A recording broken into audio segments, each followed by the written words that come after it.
So my first question is, please tell me a little bit about yourself. Okay, so hi, my name is Zoe Buchanan. I'm 18 years old. I love music. I'm an animal lover. Um, my favorite color is yellow. I'm an Aries. That's really it. Okay, cool.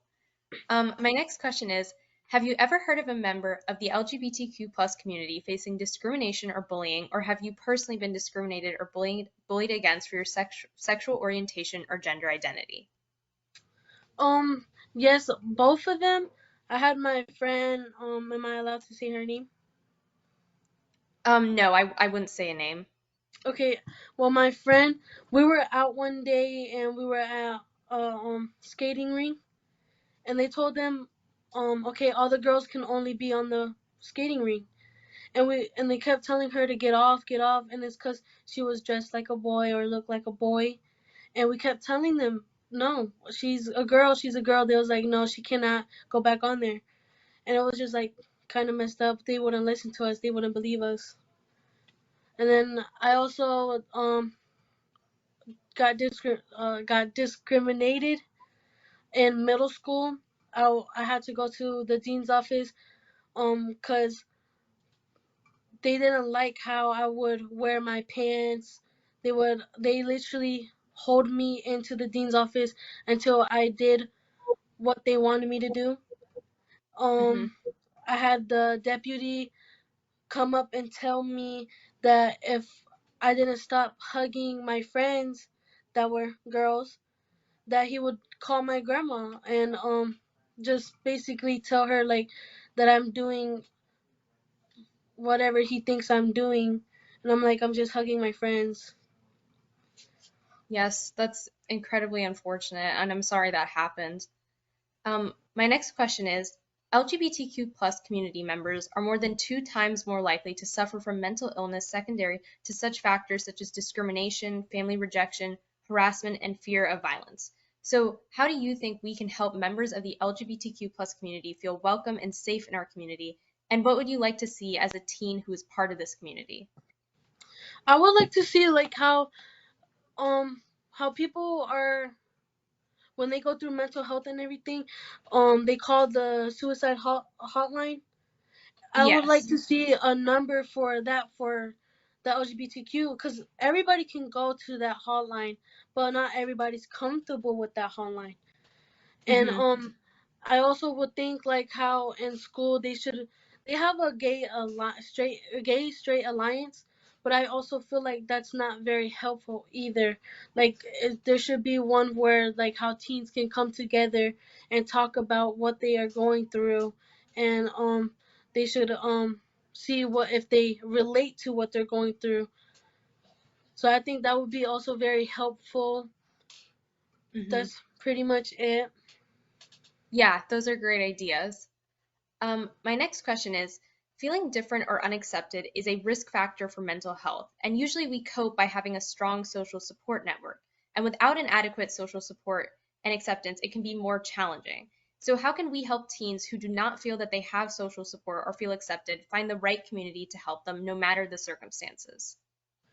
Well, like I said again, I feel like school and the hotline would be helpful, but also like yeah, you have your friends and your friends can also help you, but I think you should find that one friend who's like there for you through everything, and it's just to come to them and see if they can also reach out and find the like a place where you can talk about it and just not come clean, but express how you feel without feeling like you're in the wrong or not yourself. Hmm. Yes. My next question is, do you feel comfortable telling us about when you first came out and what reaction you got from your family and friends, and how did you cope with these feelings? So I came out, I knew for a very, very while, but I came out in the summer of my seventh grade year, Hmm. and I told my brother a while before, because I wanted him to be there while I came out to my grandmother, and we Mhm. did it. My sister was there, and I was crying because I'm coming out.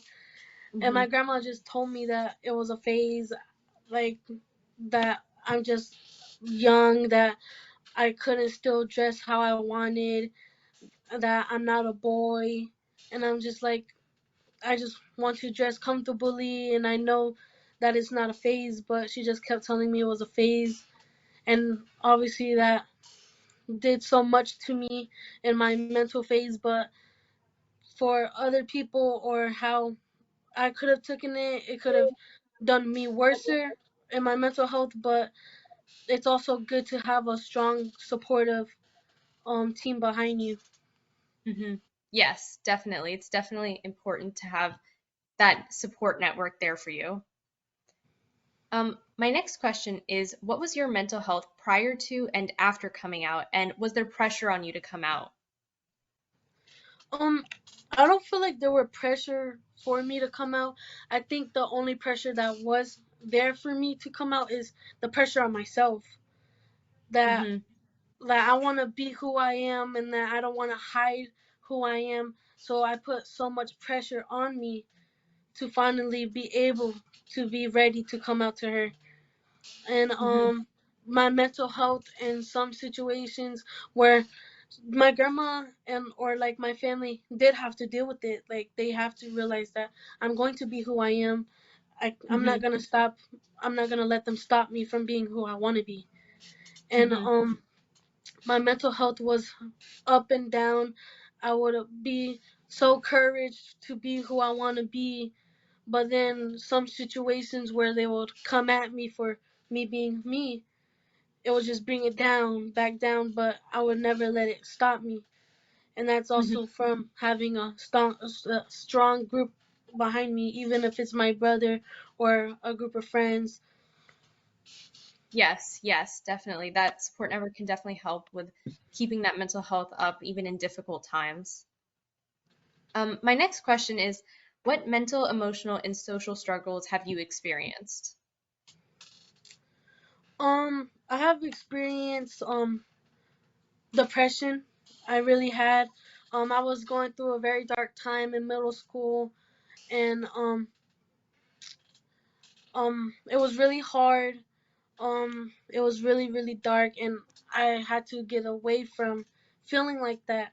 And I would, I'm wearing my bright pink shirt. I would always wear dark colors, which was black, and Mhm. it was just very hard. And it's like nobody really saw the signs of me doing all that. I was going it through myself. I kept all that to myself, which is not very healthy, but it's also that what can you do to help to Mhm. tell somebody that you're depressed and have them react a certain way or another, because there's always a positive way to react or a negative way to react. So I had all that to myself. I could never tell anybody, but I ended up starting to go to church, and I met um my grandmas and everybody in my family, a family friend that ended up becoming like my mother and my father figures. Mhm. And I came out of that dark place because I finally find out like what I am supposed to be and how happy I actually am. Mhm. Yes, So yes. Yeah, I'm glad that you found that network that was able to support you. thank you. My next question is, what changes would you like to see in society to address the prejudice and homophobia present to create a more understanding environment for LGBTQ plus teenagers? So I would like to see that entertainment. A bunch of people complain about how LGBTQ people are coming out onto television. Why are they having my kids learn this? And it's not for like your kids to learn. Like there's a reasoning in the show, and it's not because the person's either gay, trans, or this and that. It's just because that person is actually loving them. It's there's a different reason in the TV show. It's not showing your kid um that they have to be gay or they have to be straight. It's showing your kid also that it is okay if they feel like that. And Mhm. that's what people don't come to the conclusion is that, oh no, it's teaching my kid to do this, to do that. If that's the case, then why is your kids playing violent games? Mhm. So I Yes. feel like entertainment would be really good, just that ignorant people would just think otherwise. But I like, it's 2023, people have to come to the conclusion it's going to be how it is. I would also like seeing it in politics, that they come out more and everything. Um just a bunch of more on social media. There is big platforms with trans and LGBTQ, but it's also like closed off at the same time. Not everybody wants to see it. But I mean, I get that everybody's not going to want to see certain things, but it's also still that your kids or somebody who's not even out yet, probably in their 50s, it is okay to feel like that. It's Mhm. not nothing to hide. You're there's not going to be everybody who accepts it, but you have to stay true to yourself. You have to be happy, and it doesn't matter if your mom or your sister, your dog, it doesn't matter. Like, if you're happy, that's all that matters. Yes, definitely. And I think representation in media is definitely an important step forward into addressing the prejudice that's present. My next question is, what do you think should be done to support the mental health among LGBTQ plus teenagers? Um, like I said, I think schools should really become in a big help with it, because that's when kids not like start experimenting, but like their feelings are everywhere. Like they're meeting new people, they're meeting um they're learning new things. Like school would be a very good help, and also like um platforms. Um, it would be such a really good help too, because um, what if they don't know what's happening with them? They don't know why they're feeling this certain way to a boy or a girl, and they just need help, but they can't go to their parents or they can't go to their siblings, or just because they might not have nobody, Hmm. and they're gonna need a support system that they need to know that there is somebody who will understand and help them through. Yes, yeah, I think schools and having more information out there is definitely important as well. My last question is there anything else that you would like to discuss or talk about?